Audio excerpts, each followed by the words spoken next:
9h, 10h, débat et controverse. Nicolas Dose et les experts sur BFM Business.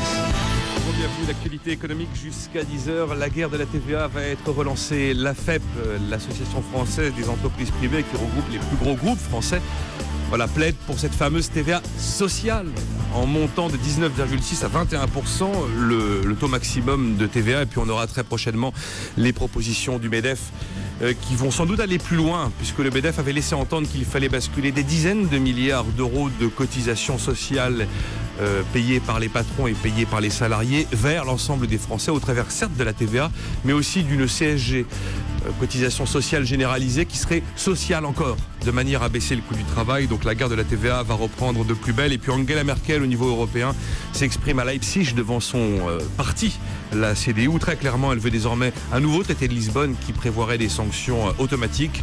Et dans le camp allemand, on souhaite mettre un terme à la règle du un pays, une voix. Il n'est pas normal, disent beaucoup de voix en Allemagne, à la fois au sein de la CDU, mais également dans d'autres partis comme les libéraux du FDP. Il n'est pas normal que l'Allemagne, par exemple, au sein de la BCE, ait une voix au même titre que Chypre ou Malte, par exemple. Voilà, ces pays vivent mal la situation. Ce pays, puisque c'est l'Allemagne, on en parlera, est-ce qu'il va falloir se germaniser jusqu'à l'os pour conserver l'euro tel qu'il est aujourd'hui? Olivier Berruyer, bonjour. Bonjour. Il est actuaire, Olivier Berruyer, et il est l'auteur de Stop, tirons les leçons de la crise, publié aux éditions Yves Michel, également animateur du blog www.les-crise.fr. Il a mis un S à crise, c'est pas bon signe. Jean-Marc Daniel, bonjour. Bonjour. Directeur de la revue Sociétale, professeur à l'ESCP Europe et auteur du Socialisme de l'excellence, une lecture qui s'impose, je crois, désormais à François Hollande, puisque c'est un peu du off, mais enfin on entend dire qu'aujourd'hui, au PS, ils ne savent pas comment ils vont positionner François Hollande en 2012, sur quel thème, qu'est-ce qu'on va lui faire dire, parce que toutes les certitudes du PS Canal Historique se sont écroulées. Alors ça, c'est publié chez Bourrin Éditeur. Et puis André Lévy-Lang, bonjour. Bonjour. Professeur à Dauphine, président de l'Institut Louis Bachelier. On va démarrer avec une question que je n'ai pas donnée en introduction volontairement. Faut-il parler de dictature des marchés? Puisqu'on avait Madame Le Pen, Monsieur Mélenchon, mais Bruno Le Maire désormais, et puis Jean-Pierre Jouyet de l'AMF. Et je vous la pose notamment parce qu'elle résonne également avec la une de Libé, les marchés contre la démocratie. Globalement, Libé nous dit les marchés ont fait tomber des gouvernements, on a mis des nouveaux gouvernements, mais on n'a pas consulté les peuples. Est-ce que les marchés sont devenus la nouvelle dictature ou pas? Le terme est-il adapté? Allez, André Lévy-Lang. Il y a une dictature de la dette, je crois. C'est ça la réalité. Les marchés, ce ne sont que le thermomètre. Et le problème, fondamentalement, c'est que il faut que les pays qui empruntent trouvent des gens qui veulent bien acheter leur papier. Bon, et ces gens ne veulent pas faire de pertes à terme. Ils vont donc réfléchir à deux questions. Premièrement, est-ce que je serai remboursé un jour? Et deuxièmement, si oui, est-ce que les obligations que j'ai aujourd'hui vaudront toujours le prix auquel je les ai payées? C'est très cohérent. C'est très simple. Mais les peuples vont-ils le vivre comme ça? Les indignés que la police est en train de virer du square à New York au moment où l'on parle? Provisoirement, juste pour nettoyer la place. Ils vont revenir. Oui, un petit coup de balai. Non, mais je pense qu'on a toujours cherché des boucs émissaires dans l'histoire de l'humanité. Il y a eu les banquiers, il y a eu les Templiers qui ont été brûlés, si vous voulez. Puis il y a eu les banquiers. Bon, depuis quelque temps, c'était les banquiers. Maintenant, ce sont les marchés. Parce que manifestement, les banques sont plus tellement en position d'être brûlées. Donc, les boucs émissaires ne font que jamais que déguiser le problème. Pareil pour les agences de notation, le problème, c'est bien sûr, c'est le thermomètre. C'est le thermomètre. Pardon, une nuance quand même. Ça ne veut pas dire qu'il ne faut pas les réguler. Ça ne veut pas dire qu'il ne faut pas surveiller les spéculations. Il ne faut pas des règles sur les marchés. Donc, les marchés, on le sait, amplifient à l'excès les choses. Bien sûr. Donc les CDS, les couvertures de crédit de risque, si vous voulez, à blanc, on ne peut pas les interdire complètement, mais on peut les contrôler. Pourquoi pas les interdire complètement? Le CDS annule le fait d'avoir une assurance contre le défaut d'un pays sans posséder l'obligation de ce pays en face. Donc je m'assure sur du vent uniquement dans l'espoir que le pays fasse défaut pour qu'on me paye cette fameuse assurance. Il faut que quelqu'un vende ce CDS. CDS, oui. Si vous voulez l'acheter, quelqu'un va vous le vendre. Oui, bien sûr. Ce quelqu'un, c'est qui? Un hedge fund, une banque, un organisme qu'on peut contrôler.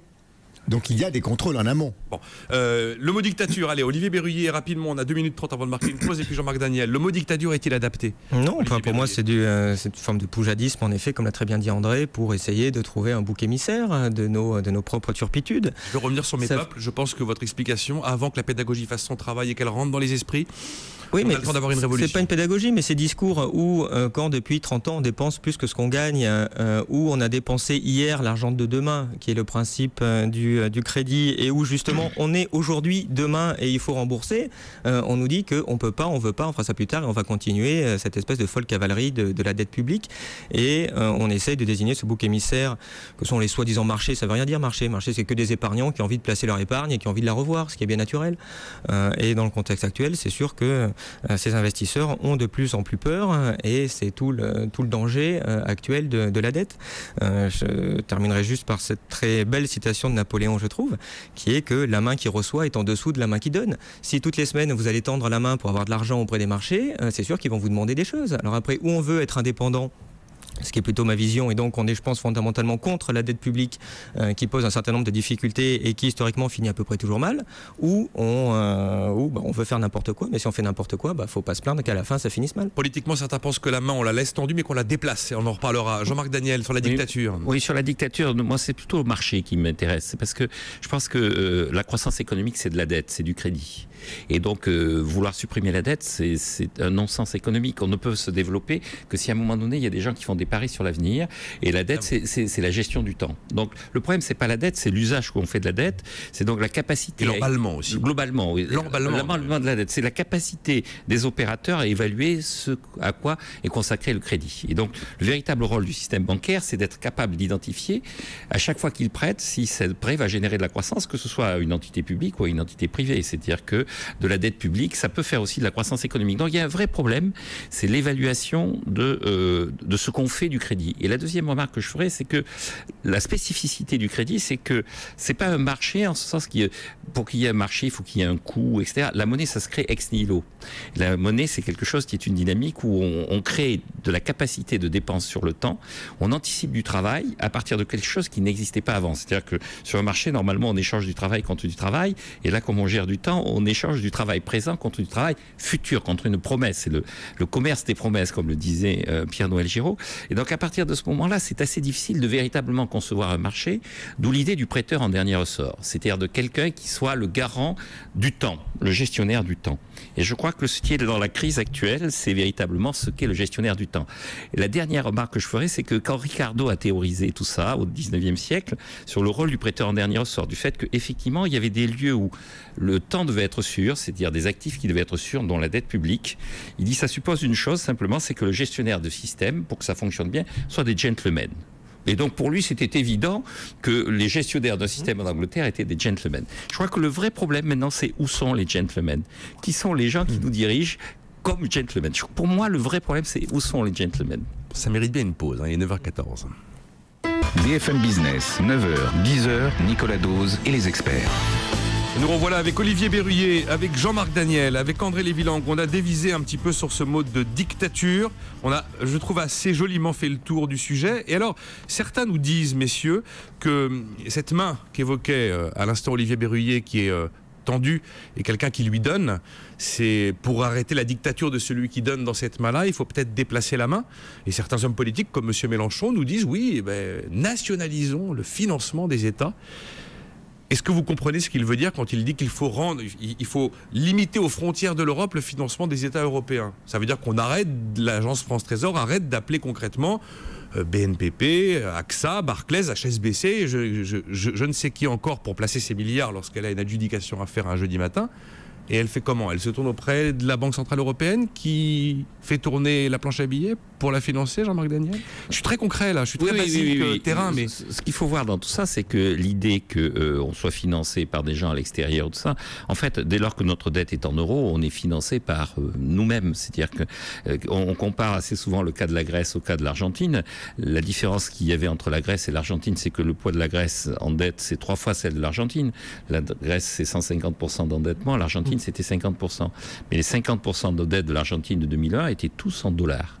Et Et donc notre dette, elle est dans notre monnaie. Et donc le véritable enjeu, c'est effectivement comment on articule la création monétaire en euros, comment effectivement on gère la création monétaire par la Banque centrale et comment effectivement on apporte une forme de garantie au travers de la gestion de la dette publique. Grosso modo, l'enjeu, c'est pas de savoir si c'est des étrangers ou des nationaux qui achètent cette dette. Le véritable enjeu, c'est quel est le statut de sûreté de cette dette. Est-ce que c'est un actif sûr? Est-ce que les gens qui récupèrent cette dette ne prennent aucun risque et donc font dans leur placement, dans la structure de leur portefeuille, des arbitrages en disant c'est un actif sans risque, moyennant quoi il est moins bien rémunéré que les actifs avec risque, ou est-ce qu'au contraire on réintroduit autour de la notion de dette publique un risque? C'est-à-dire est-ce qu'on revient comme c'était au XVIIe, XVIIIe siècle, à un moment donné, il y a un risque de banqueroute. Mais là aussi, si vous introduisez le risque de banqueroute, déjà Condorcet a fait un très petit livre expliquant ça, disant à chaque fois que vous faites banqueroute, vous remontez vos taux d'intérêt. Et donc chaque banqueroute n'est jamais que la préparation de la banqueroute suivante, parce que chaque banqueroute fait remonter vos taux d'intérêt. Comme vous remontez vos taux d'intérêt, vous organisez la banqueroute suivante. Donc ce véritable enjeu, à mon avis, dans la gestion des finances publiques, maintenant, c'est est-ce que la dette est un actif sûr qui sera toujours remboursé avec un système organisé au ça, ou est-ce que ça redevient un actif à risque, comme c'était au XVIIe et XVIIIe siècle, la charge des financiers de trouver un actif sûr, d'avoir des CDS, de se couvrir et tout ça. C'est pas un problème. Regardez les taux italiens, vous avez la réponse. C'est pas la peine de nationaliser les banques, c'est pas la peine de dire que c'est donc la dictature des marchés. On appelait ça avant le mur de l'argent. Effectivement, ça a été les Templiers. Bon, tout ça, ça sert à rien. La vraie question, c'est est-ce qu'il y a un actif sûr dans le système? Est-ce que cet actif sûr, c'est la dette publique? Et si ce n'est plus la dette publique, comment effectivement le marché, les financiers, les gens qui gèrent le temps vont gérer la perte de sûreté, l'apparition du risque? André Lévy-Lang, démonstration très très claire. Là. Très claire. Je crois qu'il faut aussi écouter les marchés, même si on n'accepte pas leur dictature. Que disent les marchés? Il n'y a pas de porte-parole des marchés quand même, André. Les marchés... il y a les chiffres. Oui. Qui portent parole. Oui. Les marchés disent la chose suivante aujourd'hui. Je le vois comme ça. L'Italie et l'Espagne sont fondamentalement des pays solvables. La zone euro dans son ensemble est fondamentalement solvable. Ça veut dire quoi solvable? C'est-à-dire que l'économie européenne, l'économie italienne, l'économie espagnole ont les moyens humains, techniques, de ressources, d'épargne, de surmonter la crise et d'honorer leurs engagements. Mais elles, Italie et Espagne, n'ont pas les moyens de se financer à 7%. C'est ce que j'allais vous dire. C'est ça le problème. Les chiffres. Donc, voilà. Allons un peu plus loin. Oui. Ce que disent les marchés, c'est convainquez-nous, d'une certaine manière, que vous allez pouvoir tenir le coup, que vous allez pouvoir assurer une situation telle que, à terme, on n'est pas de faillite, de manière à ce que nous acceptions à ce moment-là, effectivement, de ramener, et en fait de gagner de l'argent, parce que ceux qui auront acheté de la dette italienne à 7%, s'ils peuvent demain la revendre à 4 ou 5, ils auront gagné de l'argent. Premier axe de conviction alors. On commence par qui? Par quoi? Mario Draghi à la BCE, à Francfort. Il y a le court terme et il y a le moyen terme. Ouais. Vous l'avez très, très justement dit, Nicolas. Le moyen terme, c'est quand même les politiques. Bon, les mesures qu'on prend en politique, ça n'agit pas tout de suite. Les retraites, ça mettra du temps à agir. Bon. Ça, c'est le moyen terme. C'est le rôle des politiques. Mais les marchés regardent aussi le moyen terme. Deuxièmement, le court terme, c'est la trésorerie. Une entreprise qui ne fait pas face à ses paiements, à ses règlements, elle a un problème. Vous avez des entreprises parfaitement solvables qui ne peuvent pas payer le mois suivant et qui font faillite. C'est le même problème. Il faut donc de l'argent à court terme. Et pour dire brutalement ce que disait élégamment Jean-Marc, il faut que la BCE mette de l'argent sur le marché. Il y a une histoire incroyable dans le Parisien ce matin. On nous raconte l'histoire d'une boîte qui croît tellement vite qu'elle a des problèmes de trésorerie et que sa vie est menacée par sa croissance. C'est généralement comme ça. Olivier Berruyer, on a eu deux plaidoyers très clairs et assez convaincants en faveur d'une banque centrale européenne qui doit agir dans l'urgence. Ce sera une situation qui ne doit pas être pérenne, mais dans l'urgence, qui doit donc monétiser les dettes publiques de manière à sortir de l'esprit des investisseurs qu'un défaut souverain est possible. Est-ce que vous pensez que c'est la solution ? Non, je me répète, mais non, je pense que c'est pas la solution. On vit, je trouve, dans cette illusion qui d'ailleurs a été mise en avant pour la première fois par Jean-Luc Mélenchon, que vous citiez tout à l'heure. Ça fait très longtemps qu'il dit qu'il faut monétiser les dettes parce qu'on est dans le doux rêve que c'est pas grave, pour créer de la richesse, il n'y a qu'à imprimer du papier. Alors ça fait 300 ans que ça dure. En 2020, on va fêter les 300 ans de la faillite de la Banque de l'eau, qui avait commencé à faire ce genre de truc. Non, évidemment que c'est pas une solution. Ça peut être une solution. On remonte à 7,5%, mais c'est pas une solution sur le 10 ans italien. André l'a très bien dit tout à l'heure. Il y a un discours qui a tendance à dire, mais c'est pas grave, les États sont bien entendu parfaitement parfaitement solvables. Sauf que si les taux sont à 7%, ils sont en faillite. Alors, c'est l'un ou c'est l'autre. Tant que les taux seront à 7% pour l'Italie, l'Italie va avoir un énorme problème et risque d'aller en cessation de paiement. Donc le problème, il n'est pas tant d'une analyse économique de la situation financière des États. Il est sur une analyse psychologique de la situation des prêteurs. Le jour où les prêteurs vont avoir peur et prêteront plus, les États seront ipso facto, pas en faillite, mais en cessation de paiement. Il n'y a pas le choix. On est sur des volumes qui sont devenus complètement fous. D'accord, mais c'est le scénario du pire, ça, Olivier. C'est pas le scénario du pire, c'est malheureusement ce qui se passe. Oui, mais après, il va bien falloir trouver. On va pas tous se mettre la tête sous l'eau ou sous l'oreiller parce qu'on sera à 8% sur 10 ans. Il va bien falloir trouver une solution. Mais c'est pas qu'ils seront à 8%, c'est surtout que l'agence France Trésor, une semaine, va revenir avec que la moitié de l'argent qu'il faut. Oui. Enfin, c'est probablement ça qui va se passer dans ce cas-là. Il va se passer ce qui s'est passé depuis 35 ans dans 70 pays, c'est-à-dire une restructuration de la dette. Il va se passer ce qui s'est passé 2 fois pour la France au XXe siècle, qui a été une forme de défaut. Alors c'était par hyperinflation dans les 2 guerres mondiales, mais à chaque fois la dette, elle s'est retrouvée à peu près à zéro et on a remboursé les créanciers en monnaie de singe. S'imaginer que on va imprimer... Si la France trouve plus de prêteurs à partir du 1er janvier, on a un besoin de 400 milliards l'année prochaine pour rembourser juste la dette qui arrive à échéance, plus les 300 de dépenses courantes de l'État. La situation, c'est qu'on a pas loin de 700 milliards de dépenses sur l'année prochaine, on a 200 de recettes. Et après, on dit, quand on est dans cette situation, qu'on mérite un triple A et qu'on va très bien. Je crois qu'on est plutôt à 200 milliards de dettes neuves. Non, c'est 200 milliards de roulement de la dette à court terme, plus 200 milliards, pas loin de la dette...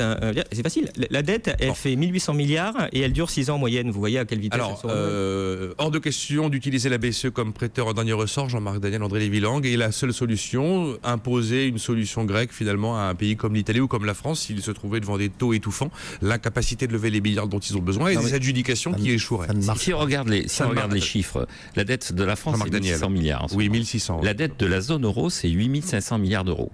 La dette publique mondiale, c'est 50 000 milliards d'euros. L'équivalent du PIB, à peu près. L'équivalent pratiquement du PIB mondial. Du PIB mondial. Bon, donc, je veux dire, l'Europe, par rapport à la dette publique mondiale, est pas grand-chose. Et même si on rapporte, par rapport à son PIB rapporté au PIB mondial, son taux d'endettement est légèrement inférieur à la moyenne mondiale. Pourquoi il y a un problème en Europe qui n'existe pas aux États-Unis ? Pourquoi aux États-Unis, il n'y a pas un problème de 7% de taux d'intérêt aux États-Unis?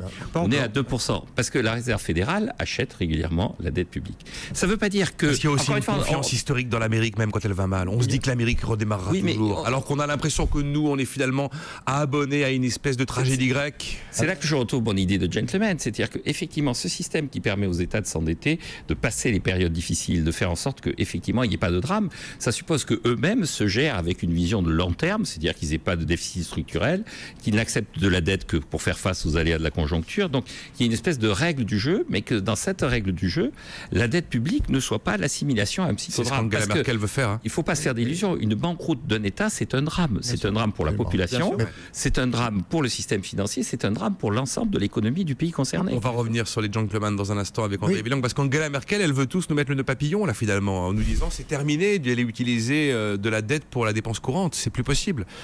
Bon, vraiment en un mot, André, parce qu'il faut qu'on marque une pause. J'ai 2 minutes dans la vue. La Grande-Bretagne, la Grande-Bretagne est endettée. La Grande-Bretagne a les problèmes sérieux financiers. 5% d'inflation. Absolument. Elle emprunte à un bon prix. Oui. Pourquoi ? Parce que, mesures long terme prises qui sont relativement crédibles. Mais du tout, la Banque d'Angleterre, tout simplement. Bon, alors c'est passionnant parce que vous avez dit une phrase, ça ne marcherait pas. Alors on y revient dans un instant et je vous donnerai un peu le détail de ce qu'Angela Merkel nous a envoyé comme ballon d'essai hier. Et puis on évoquera pour terminer la guerre de la TVA, 9h27. 9h, 10h, débat et controverse. Nicolas Dose et les experts sur BFM Business. Avec aujourd'hui Olivier Berruyer, il est actuaire et il est l'animateur du blog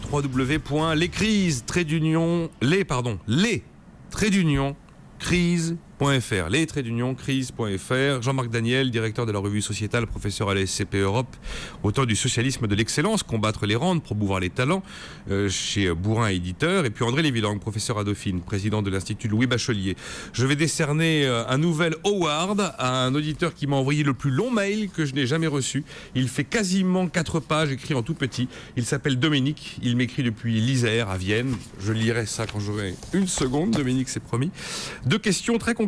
Tiens, pour vous, Jean-Marc Daniel, créer de la monnaie ex nihilo, la planche à billets, c'est quoi ?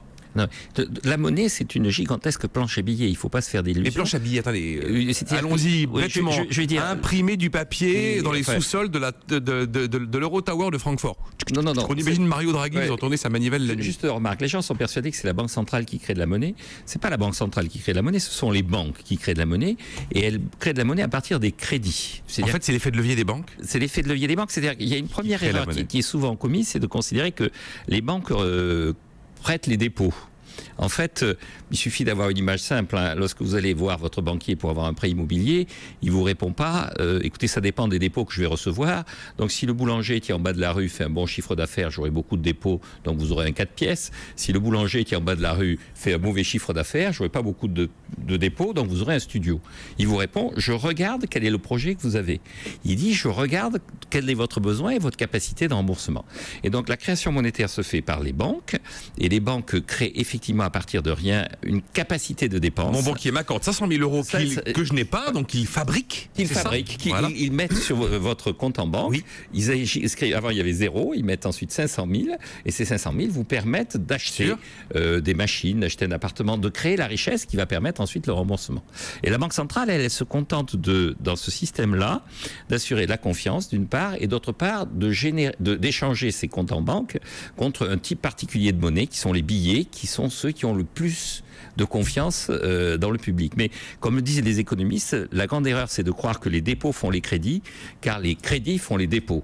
Et dans tous les grands livres d'économie, en anglais, c'est loans make deposits. C'est-à-dire, vous avez dans Samuelson, le chapitre sur la politique monétaire commence par son titre, c'est loans make deposits. Ne vous trompez pas, c'est les crédits qui font les dépôts. C'est, je crois, essentiel de temps en temps d'expliquer ça. Les 500 000 euros qu'on va prêter n'existent pas, et ils vont connaître une existence lorsque la Banque centrale va les rendre liquides. Voilà. Et donc, le véritable problème sur le plan concret, c'est qu'est-ce qu'on va faire de ces crédits.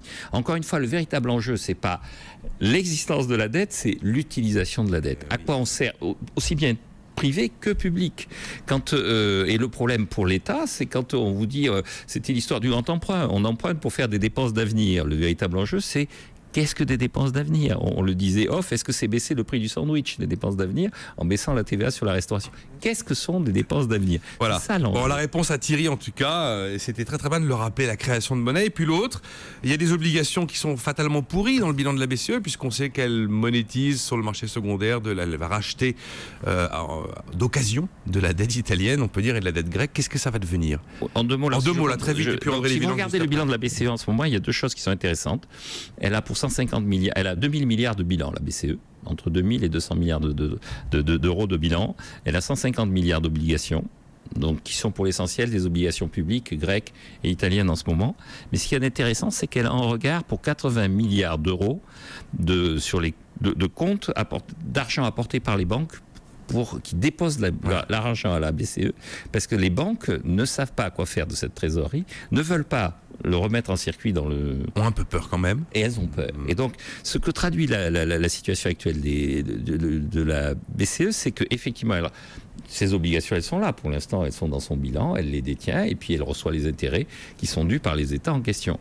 Mais ce qui est le plus intéressant dans le bilan de la BCE, c'est la désorganisation du système bancaire financier européen, qui se traduit par le fait que les banques ont peur entre elles et donc se retournent vers la BCE pour placer leur disponibilité. Et quand la peur atteint son paroxysme, évidemment, c'est là qu'il y a Credit Crunch. La BCE, avec que du pourri dans son bilan, André Divilang, c'est forcément... Ça peut être une très bonne affaire. Ça peut être une... Et oui, si elle gagne. Si nous gagnons tous, si nous gagnons et qu'on sort de cette crise, demain, les obligations italiennes, elles ne seront plus à 7%. Elles seront à 4%, ou à 3%. Et là, c'est jackpot. Et là, c'est le jackpot pour la BCE. En plus, si elle joue aujourd'hui, elle fait perdre de l'argent aux spéculateurs. Les gens qui ont joué contre l'Italie ou l'Espagne, si les taux baissent, parce qu'ils ont parié qu'ils vont monter, ils perdent. Donc, en fait, c'est théorique. Encore 30 secondes d'explication. L'exemple de crédit de 500 000 euros que l'on crée en faisant un crédit immobilier, si on en fait trop, ça crée de l'inflation. Parce que si on fait plus de crédit qu'il n'y a d'appartements à vendre, les prix montent. Tout simplement. Donc c'est là la crainte. Et c'est pour ça que les Allemands sont tellement réticents. Très germanique. Oui, très germanique, général. C'est que dans certaines conditions, je dis bien certaines conditions, si on crée trop de monnaie, on crée de l'inflation. Mais encore faut-il qu'il y ait les éléments pour l'inflation. Aujourd'hui, il n'y a pas d'éléments pour l'inflation. Il y a une pression concurrentielle énorme, il y a un sous-emploi de l'industrie, il y a toutes les conditions pour qu'il n'y ait pas d'inflation. Alors vous allez réagir à ces mails, Olivier Berruyer, parce que je pense qu'ils vont vous plaire, et puis ils seront également dans la lignée des propos tenus dans la tribune par le député allemand libéral Frank Schaffler. Voilà ce que m'envoient les auditeurs. Luc, dans le passé, les États ont fait faillite, restructuré leurs dettes de nombreuses fois. Aujourd'hui, les investisseurs veulent être sauvés de leurs mauvais placements. C'est du socialisme pour les riches, écrit-il. Il y a Fred qui dit il est évident que l'UE est entrée dans une ère post-démocratique. Le wake-up call risque d'être violent. Et je ne lirai pas la fin, car c'est trop violent, justement. Les marchés qui savent garder de l'argent à la baisse ne profitent-ils pas de la conjoncture en l'amplifiant à leur guise? C'est le côté spéculation, ça. Et puis toujours la même rengaine, monétiser la dette. Donc, ce que nos grands experts préconisent, c'est de faire une grosse dette européenne sans rien changer. C'est irresponsable, dit Ludovic. Qu'est-ce que vous dites à ces auditeurs, Olivier Berruyer? Ils ont tout compris, ils ont totalement raison. Oui, tout à fait. Moi, je suis pas très drôle. C'est vrai, je suis un peu. Non, vous n'êtes pas très drôle parce que vous me dites globalement qu'on va au défaut français et puis que advienne que pourra. Moi, je suis un peu contre le communisme, je suis un peu contre l'assistanat des riches, c'est sûr. J'aimais bien ce qu'a dit André. L'assistanat des riches. Oui, c'est l'assistanat des riches, je veux dire, clairement. André, oui, c'est sûr que vous avez raison. Enfin, pour moi, c'est un peu la pensée Saint-Rita, quoi. Si tout va bien, effectivement, si on gagne à la fin, la BCE aura fait une bonne affaire. Bon, maintenant, si on ne gagne pas, effectivement, la BCE sera en faillite, on détruira l'euro. Il y aura une certaine cohérence. C'est-à-dire, le système et la pensée actuelle a entraîné la faillite du système bancaire, a entraîné la faillite des États et va finir par entraîner la faillite de la Banque centrale. C'est bien, cette pensée-là nous aura renvoyé à la préhistoire économique. On a aujourd'hui dans les traités européens voté par référendum qu'on ne voulait pas que la BCE monétise. C'est la loi actuelle. Aujourd'hui, on est en train de nous dire on s'en fout, il n'y a qu'à faire autrement. Les Allemands nous disent ils ne veulent pas en entendre parler. Parce que ces histoires-là, ils ont vécu ça en 23, un siècle après, ils sont toujours traumatisés, ils ne veulent plus en entendre parler de ce qui a entraîné la destruction de leur monnaie à cette époque-là. Donc oui, on fait n'importe quoi. Jean-Marc le disait tout à l'heure, le bilan actuellement de l'eurosystème, on est à 180 milliards d'obligations pourries. La BCE, elle a 80 milliards l'eurosystème a 80 milliards de capital et de réserves. Alors, on est en train de nous dire, on veut sauver l'euro.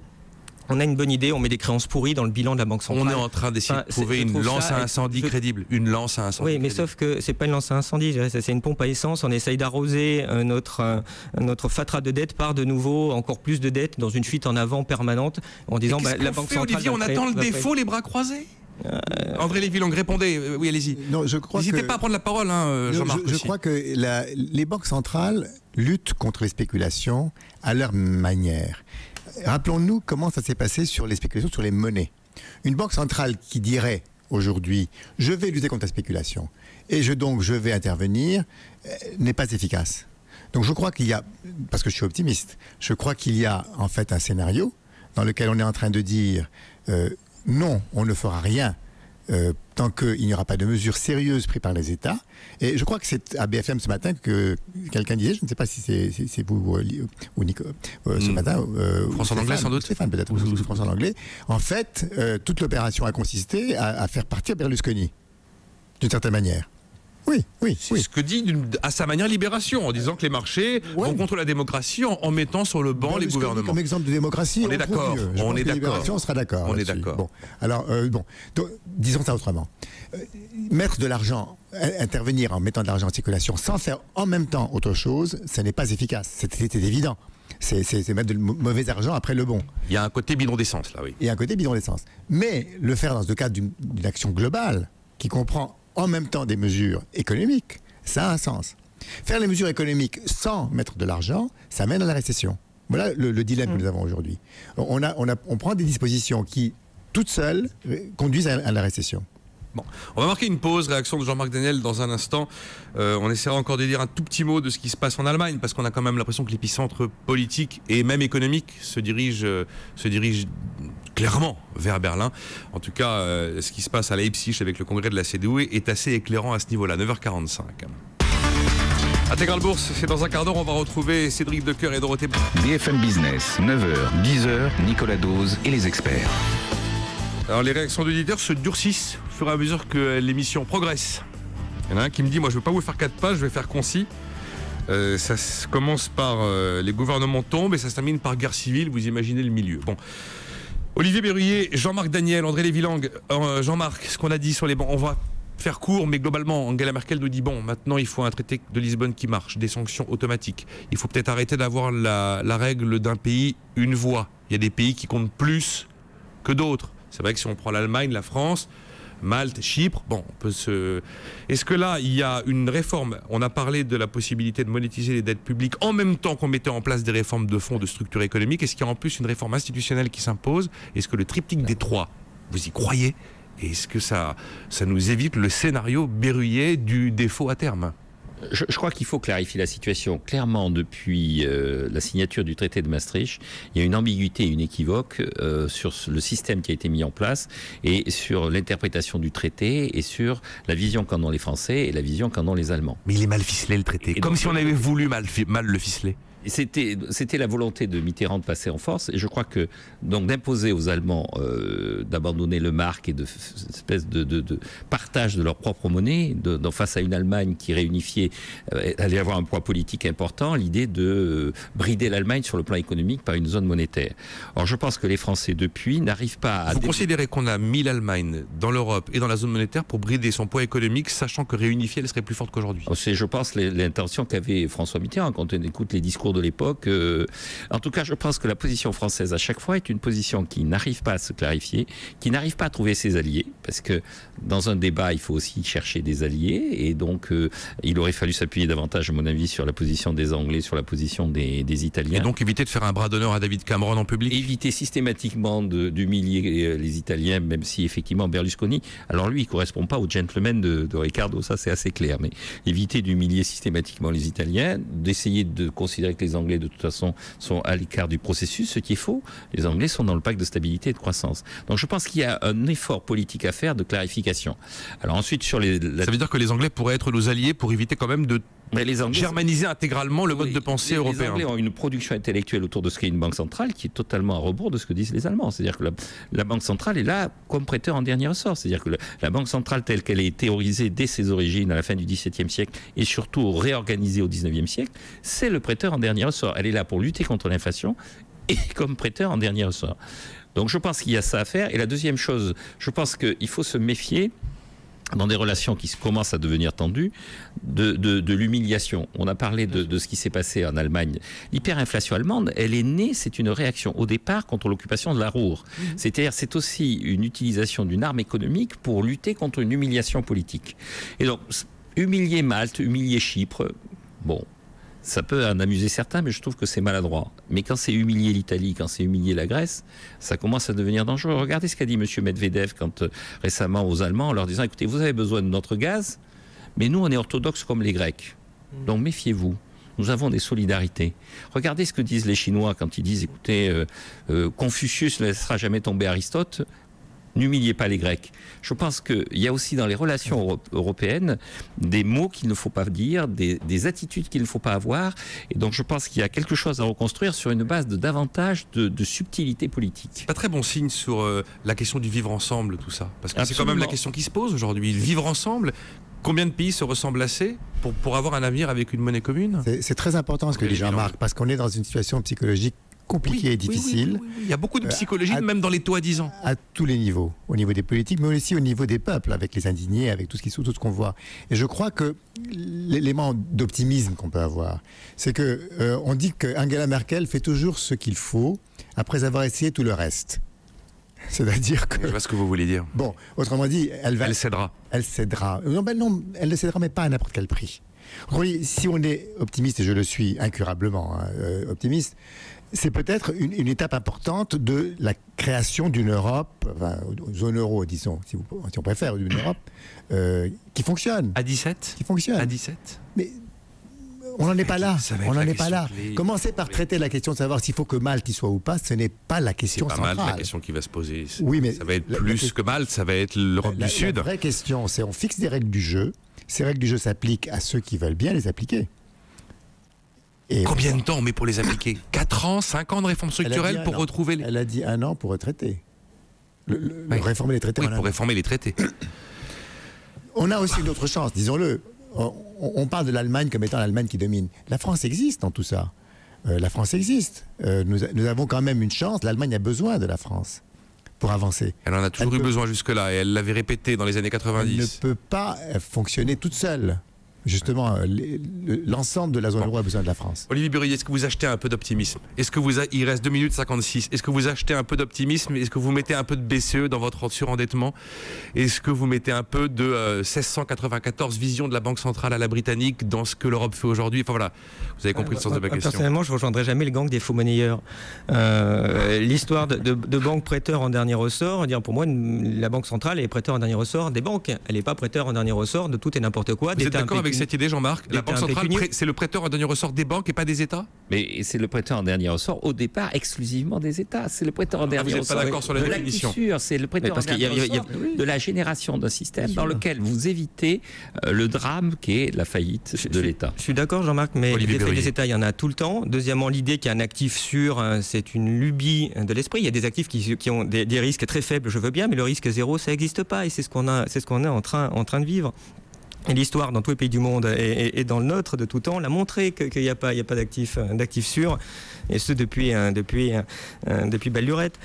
Angela Merkel dit qu'elle ne veut pas, et ils ont voté hier qu'ils ne voulaient pas monétiser les dettes. Moi je veux bien être optimiste, mais il ne faut pas non plus que ça conduise à faire n'importe quoi. Il faut respecter les Allemands. Les Allemands ne veulent pas de ça. Les Allemands, c'est consubstantiel à leur pays, cet attachement. Et je pense qu'André a raison. Au bout du bout, contre conditions, il y aura du lest. Ah mais ça, s'imaginer que c'est pas grave, on va arriver à transformer l'euro en billet de Monopoly et que les Allemands y resteront, peut-être pas. Enfin, c'est jouer à la roulette russe. On peut être optimiste en disant la roulette russe, on gagne 6 fois sur 7. Moi, je suis pas persuadé que ce soit très sain de faire comme ça. Si vous transformez, imaginons, on monétise.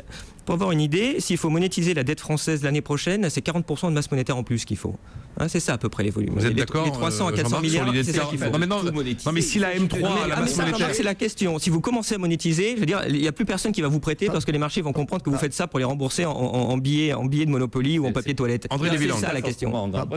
Parlons un peu entreprise et pas grande théorie. On a des utilisateurs entreprises. Bon, on a une entreprise qui a besoin de faire ses échéances le mois prochain, d'accord? Oui. On n'est pas en train de lui dire on va vous refinancer massivement tout votre bilan. On est en train de lui dire on fait votre trésorerie le mois prochain et vous vivez.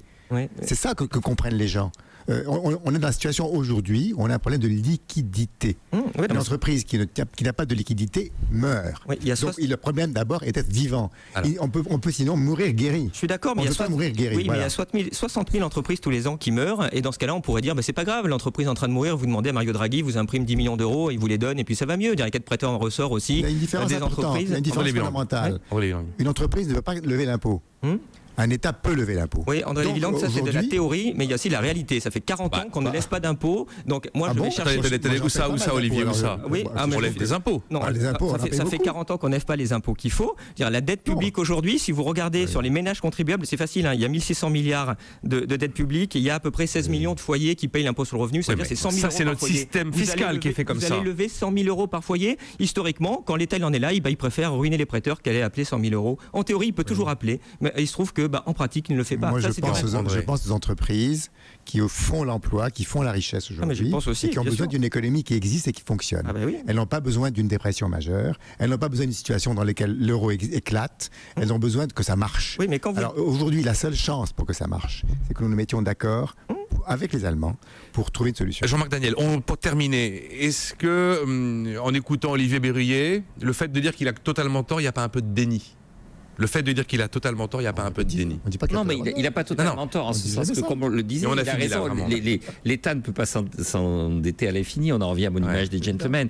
Il y a un problème d'utilisation de la dette, de l'emploi de la dette, du niveau de dette, mais considérer que la dette, par essence, c'est mal et qu'il faut punir les gens qui ont laissé filer la dette, c'est à mon avis assassin. C'est-à-dire que là, on détruit un système qui est un système qui, effectivement, nourrit l'activité économique de l'ensemble des pays. Un État, c'est pas une entreprise. Un État, une entreprise qui est punie, eh bien, elle fait faillite. Un État qui est puni, c'est le peuple qui fait faillite, c'est le peuple qui souffre. C'est l'activité économique du peuple qui se retrouve altérée. On n'aura pas ouvert le débat sur la guerre de la TVA, mais c'était passionnant là, d'aller fondamentalement jusqu'au bout de cette idée de Banque Centrale Européenne. 9h58, merci messieurs.